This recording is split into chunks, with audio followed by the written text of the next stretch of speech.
Pila. Buti ano. Okay, tapos na kami sa grocery. Dumaan mo na ng konti. Hinihilipan pa ako ni Mama sa ano, hawak-hawak. Dami kasi hawak ko eh. Buti si ate nagdala ng basket. Binigyan ka basket? Oo nga, no? Mabait sa akin eh. Nag-thank you ka. Yes.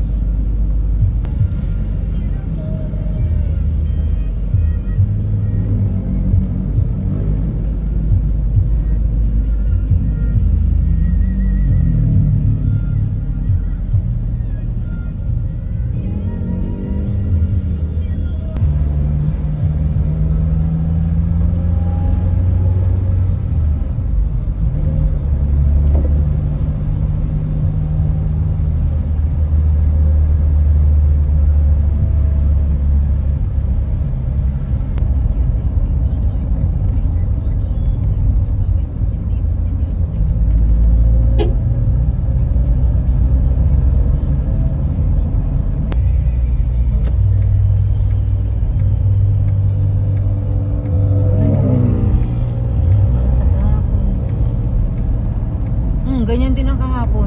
Sa Maynila, grabe. Dami na namang galit dahil dun sa baha na yun. Every time na lulubog yung Maynila at saka ibang lugar, dami nagmumura. Ang pamangkin nung ina mga lalaking doon nagtrabaho sa yun. Kami ha? Go! Kaya ko. Tulagan mo na. Kagana ko ayun yung isda.